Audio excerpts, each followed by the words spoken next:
तर नमस्कार मित्रांनो, मित्रमंडळींनो, आपल्या विषय महत्वाचा या आपल्या तुमच्या माझ्या YouTube चॅनलमध्ये सर्वांचं स्वागत आहे. एक पहिला व्हिडिओ आपण टाकला होता आणि त्यामध्ये असं बघितलं होतं की शासकीय वसतिगृह संदर्भातली माहिती बघितली होती आपण. मुलींचे शासकीय वसतिगृह कुठे, पुण्यात कुठे आहेत हे बघितलं होतं आपण आणि वेळापत्रक वगैरे सगळं आलंय. तो पहिला व्हिडिओ जाऊन बघा नसेल बघितलं तर दुसरा व्हिडिओ, त्या व्हिडिओमध्ये मी सांगितलं होतं की आपण शासकीय वसतिगृहात आता मुलांमुलींना कुठल्या कुठल्या सोयी सुविधांचा पुरवठा केला जातो शासनाकडून, ते मी तुम्हाला थोडक्यात सांगणार आहे. तर सोयी सुविधा संदर्भात तुम्ही नीट लक्ष देऊन ऐका. काय हे जर तुम्हाला पटल्या या सुविधा तर तुम्ही ऍडमिशन घ्याल, नाहीतर घेणार नाही. तर 26 जुलै 2011 एक शासन निर्णय झाला होता. 2011 26 जुलैला ते परिपत्रक आलं होतं तेव्हाचं. त्यानुसारच आतापर्यंत सोयी सुविधा विद्यार्थ्यांना दिल्या जातात शासकीय वसतिगृहातल्या. तर मी काय सगळ्याच वाचणार नाही, सगळ्या सुविधेचं बघितलं तर 37 आहेत आणि व्हिडिओ खूप मोठा होईल, त्याच्यासाठी आपण सुरुवात करूया लगेच. झालं तुमचं ऍडमिशन, आता फर्स्ट इयरला झालं समजा, first year, second year, third year, तर तुम्ही 3 वर्ष राहणार आता एका वसतिगृहामध्ये. मग काय सुविधा घेणार तुम्ही? तर पहिली सुविधा तुम्हाला आहे जेवणाबद्दल आहे. पहिले 4-5 काही जेवण वगैरे कसं असणार आहे. तर तुम्हाला एक नंबर, शासकीय वसतिगृहातील विद्यार्थ्यांना भोजनामध्ये गहू, बाजरी, ज्वारी, तांदूळ, भात, डाळ, भाजीपाला, कंदभाजी इत्यादी वस्तूंचा पुरवठा अमर्यादित पोटभर करण्यात यावा. म्हणजे जेवणाचं काही टेन्शन नाहीये. पहिला मुद्दा याच्यापैकी मी ज्या हॉस्टेलवर होतो तिथं आम्हाला गव्हाच्या चपात्या देतात, तर आम्ही गव्हाच्या चपात्या खातो आणि प्रत्येक वसतिगृहात गहूच देतात. ह्यांच्यापैकी देणं असतं पण गहू देतात. दुसरं, सकाळ सकाळी नाश्त्याला विद्यार्थ्यांना आता सांगाल त्यांच्यापैकी एक असतं उसळ किंवा पोहे किंवा उपमा किंवा शिरा यांपैकी एक. ठीक आहे. आता याच्यामध्ये आम्ही ज्या वसतिगृहात होतो तिथं आम्हाला मिसळपाव पण देतात मेसवाले, पण बघू आपण पुढे पुढे. यांपैकी एक असणार बदलून आलटून पालटून. ठीक आहे. रोज दूध असणार विथ साखर. रोज उकडलेली 2 अंडी असणार दररोज. आणि जे काही मुलं अंडी खात नाहीत, शाकाहारी मुलं आहेत, त्यांच्यासाठी कॉर्नफ्लेक्सची सुविधा पण असणार आहे दुधात टाकून खाण्यासाठी. हळद पण असते दुधात टाकून खायला. प्रत्येक दिवशी तुम्हाला 1 सफरचंद भेटणार आणि ऋतुमानानुसार जसा ऋतू बदलतो त्याप्रमाणे 1 फळ. सफरचंद डेली असणार पण ऋतुमानानुसार 1 फळ असणार. आता आम्हाला केळी आणि सफरचंद येतात ऋतुमानानुसार. नंबर 3ला सगळ्यात महत्वाचा आहे आपल्या शरीरासाठी चिकन किंवा मटन दोन्हीपैकी दर आठवड्याला 500 ग्राम प्रति विद्यार्थी. याप्रमाणे आठवड्यातून 2दा, दर आठवड्याला 500 ग्राम, म्हणजे आठवड्यातून 2दा 250 ग्राम भेटणार. राईट. बुधवारी आणि रविवारी 250 ग्राम, असं आठवड्यातून 2दा तुम्हाला चिकन किंवा मटन दरवेळी. आणि जे मुलं काही हे खात नाहीत ना मटन वगैरे चिकन, त्यांच्या शाकाहारी विद्यार्थ्यांसाठी असणारे 2 भाज्या असतात कोणत्या पण. एक सुकी भाजी असते, एक रशातली भाजी असते. तर शक्यतो पनीर होते प्रत्येक वेळेस आमच्या वसतिगृहामध्ये आणि त्यासोबत बटाट्याची चटणी बनवतात या प्रकारे. त्यासोबत वरण, दही, भात असतो, शाकाहारी पण नॉनव्हेजसाठी पण. आणि जे नॉनव्हेज खातात त्यांच्यासाठी काय नाही, पण शाकाहारी विद्यार्थ्यांसाठी एक गोड पदार्थ असतो कुठला पण. मग गुलाबजामुन झाला, दुसरे काही लाडू झाले खव्याचे, रव्याचे वगैरे, अजून काही वेळेस बर्फी वगैरे असलं काय पण आणतात.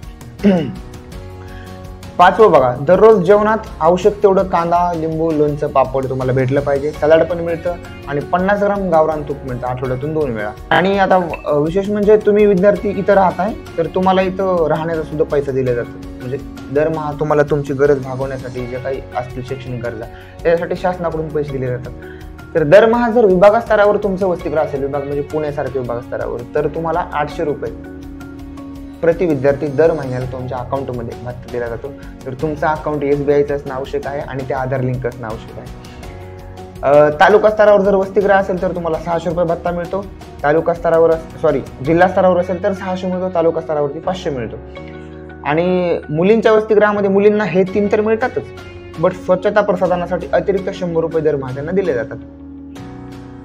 जर तुमच्या कॉलेजला किंवा शाळेला गणवेश असेल, ड्रेस कोड असेल, राईट, जर आणि तुम्ही त्याचा अर्ज द्यावा लागतो वसतिगृहामध्ये, तर तुम्हाला प्रतिवर्षी, राईट, दरवर्षी 2 जोड्याप्रमाणे, एका जोडीचे 500, त्याप्रमाणे 2 जोडीचे 1000 रुपये तुमच्या अकाउंटमध्ये दिले जातात शालेय गणवेशसाठी. आणि जर महाविद्यालय म्हणजे कॉलेजमध्ये जर तुम्हाला ड्रेस कोड असेल तर तुम्हाला दरवर्षी प्रति 2 जोड्याप्रमाणे 1000 रुपये दिले जातात. राईट. जर तुम्ही वैद्यकीय अभ्यासक्रमामध्ये असाल तर ॲप्रॉनसाठी 500 रुपये प्रति विद्यार्थी दिले जातात. त्याच्यानंतर वैद्यकीय अभ्यासक्रमासाठी प्रवेश घेतल्यानंतर लगेचच वैद्यकीय साहित्य घ्यायचे तुम्हाला, तर तुम्हाला 1000 रुपये प्रति विद्यार्थी दिले जातात. तसेच वैद्यकीय शाखा ज्यांच्या आहेत त्यांना स्टेटस्कोप घ्यावा लागतो, त्याच्यासाठी 1000 रुपये दिले जातात.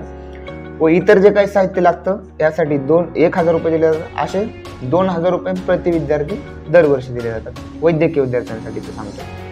अभियांत्रिकी विद्यार्थी आहेत, इंजिनिअरिंगसाठीचे मुलं, त्यांना लागतो बॉयलर सूट विद्यार्थ्यांना, तर त्यांना प्रतिवर्षी प्रति विद्यार्थी 500 रुपये बॉयलर सूटसाठी दिले जातात.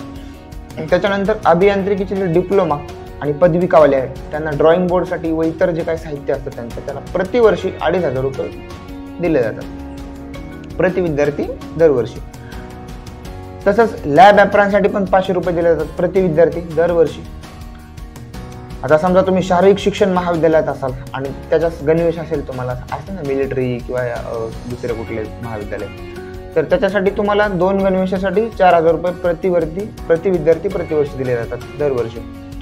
आणि हे सगळ्यांसाठी 7वं काय सांगितलं मी, छत्री, रेनकोट, हे 2 ऑब्लिकमध्ये छत्री किंवा रेनकोट किंवा गमबूट दरवर्षी 500 रुपयाप्रमाणे प्रति विद्यार्थी दिले जातात. ठीक आहे. आता जे काही आर्ट्सला ऍडमिशन घेतलं, आर्ट्सवाल्यांचे पण कामाला आहे. आर्ट्सला घेतलं तुम्ही चित्रकला, संगीत किंवा इतर पदविका, हे झालं आर्ट्स टाईप.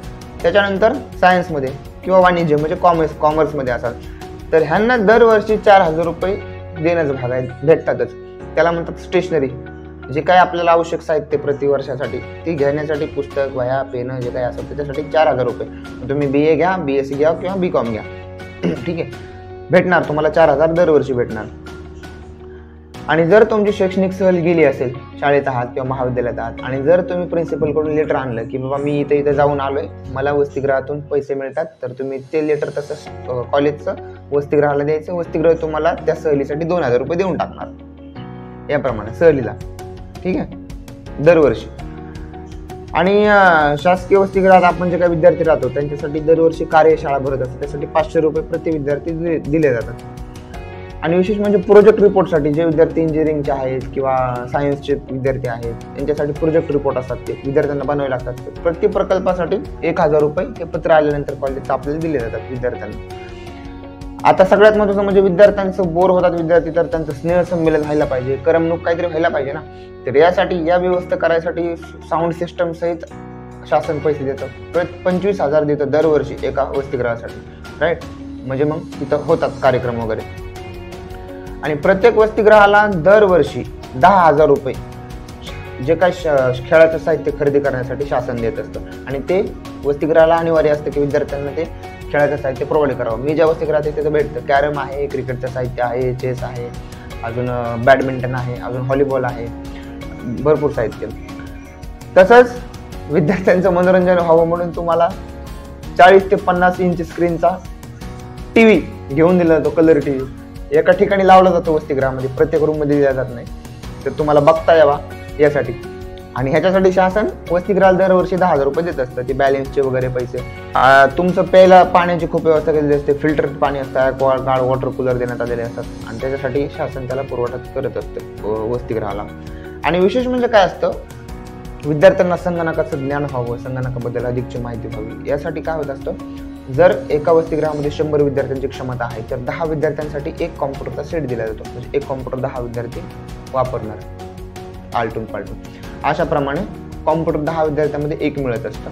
सो त्याच्यासोबत आपल्याला प्रिंटर देतात, अजून दुसरं काही लागत असेल तर ते देतात. याप्रमाणे सुविधा उपलब्ध असते, राईट.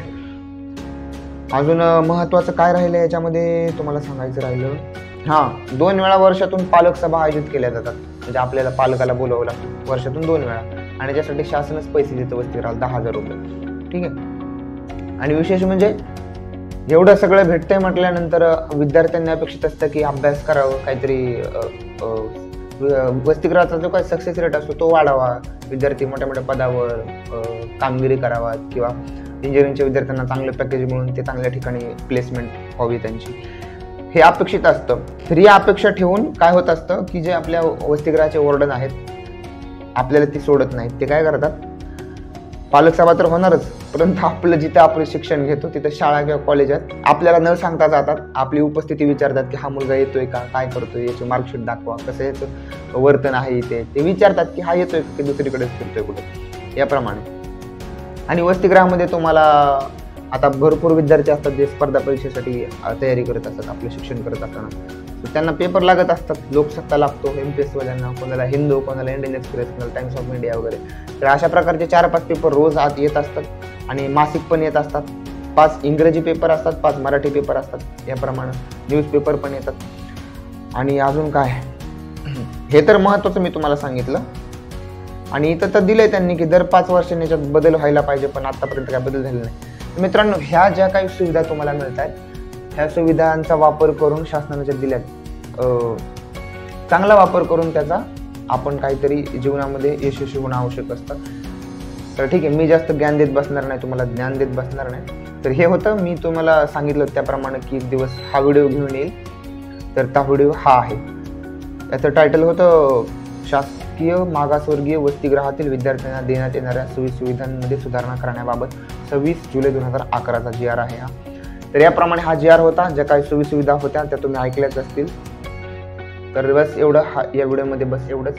आणि जर आवडला असेल तुम्हाला, अजून काही व्हिडिओ ऐकायचे असतील या प्रकारचे नवीन याच टॉपिकवर नाही, तर आपल्या विषय महत्त्वाचा, हे आपलं YouTube चॅनल आहे, तर त्याला तुम्ही नक्की सबस्क्राईब कराल. आणि ज्या विद्यार्थ्यांनी प्रवेश घ्यायचा इच्छा आहे वसतिगृहामध्ये, त्यांच्यापर्यंत हा व्हिडिओ जास्तीत जास्त शेअर करा. त्यांना कळेल की बाबा हॉस्टेल जीवन कसं असतं, आपल्याला सोयीसुविधा काय मिळतात का नाही. तर विद्यार्थी म्हणतात हां हॉस्टेल माहीत आहे कसं असतं, काय सुविधा वगैरे भेटत नाही, पण त्यांच्यासाठी हा व्हिडिओ महत्त्वाचा आहे. त्यांना पाठवून द्या तुम्ही व्हिडिओ, कशा प्रकारे सोयीसुविधा मिळतात. आणि सबस्क्राईब करा. धन्यवाद.